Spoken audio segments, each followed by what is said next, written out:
They've never been technologically advanced versus their peers. They've always just thrown bodies at it. So there has never been a conflict in Russian history where they have backed out without first losing 500,000 men.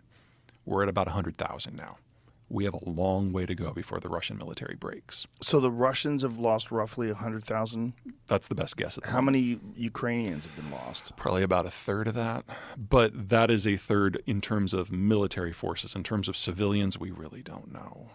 It could be as much as 250,000 at this point. We just don't know. Really? Yeah, well, the data exists on the other side of the front line. All we know are about what has happened in the territories that have been liberated.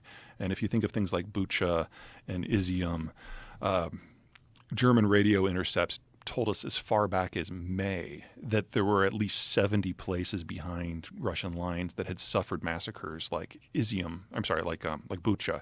And when we've had additional liberation since then, it corroborates that general assessment.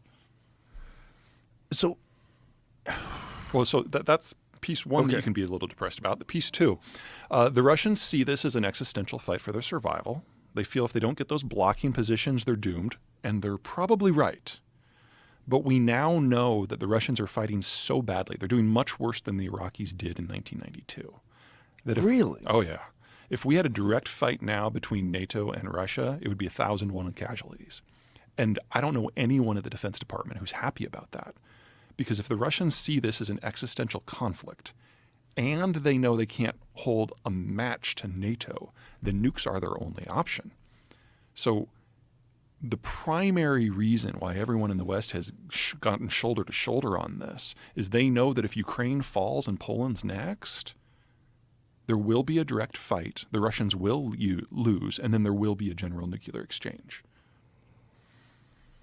So there's plenty of really solid reasons to root for the Ukrainians on this one. Jesus Christ. Now, when this whole thing broke out, what do you think the Russians expected Ukraine to just give up? Absolutely. That's what happened in 2014 for the most part. And what are the possible scenarios for Russia? I mean, if it seems like they're completely committed to this. They are. And if they don't win it? The Russian position is that our demographic structure is in such diseased and aged and terminal decline that the Russian state will be turning the lights off sometimes between 2050 and 2070 anyway. Anyway. Yeah. They've had a series of big melon scoops out of their birth rate throughout the history. World War I, World War II, the collectivizations under Stalin, Brezhnev's mismanagement, Khrushchev's mismanagement, the post-Cold War collapse. And a lot of these stack on top of each other. And the biggest one stacked on top of the post-Cold War collapse. So there are more Russians in their 50s than their 40s and their 30s and their 20s and teens. And then they lie about the data of the teenagers on down. Which means that there aren't enough Russians that have been born in the last 30 years to carry the ethnicity forward much farther. And so they're thinking if they can forward position their military and plug those gaps now with their last generation of young people, then they can kind of die on their own terms 50 years from now. Have they really thought about this in that term? Yeah. This one way or another, this is the end of Russia. The question is whether it dies in the long term on their terms or in the shorter term when they're completely unmoored. Because if they fail to secure those borders, then they've got a 2,000-mile open border with countries they consider to be hostile, and they have no way of moving troops around in a way that would allow them to defend it. They'd just be waiting for somebody to come over and knock them over. And you believe that they're aware of this, that they can't survive past 2050, 2070, right, whatever it is? I think that's what's been driving them, because 2022 was the last year where they had a sufficient number of people in their 20s to even attempt this. So from my point of view, not only did the war always have to happen, it always had to happen by now. Jesus. Now, is this just because of the nature of a dictatorship that's run by someone like Putin, that it's just completely mismanaged because he's just dominated the power structure and made sure that everybody falls in line with his ideology and his reign? Like, what caused all this to be so poorly managed? Well, Russia has always been poorly managed and authoritarian. But under Putin, it's taken a much darker turn because of the nature of the end of the Cold War. If you remember back to 1982, there was a coup in the Soviet Union.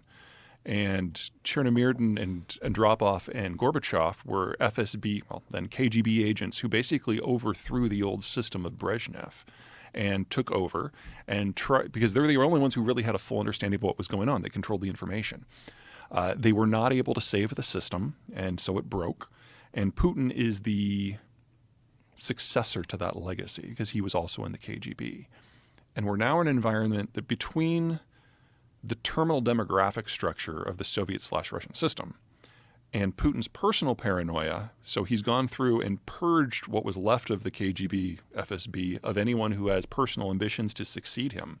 We're left with an entire political elite of only about 130 people. And Putin has removed anyone who has leadership ambitions. Oh, geez. Now, they all see the world the same way. They all kind of agree with Putin on what's at stake here.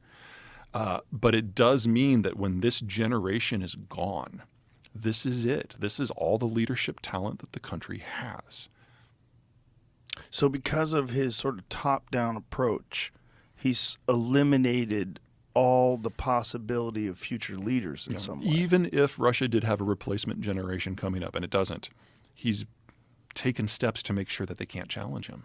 And so any sort of leadership talent has left or been killed.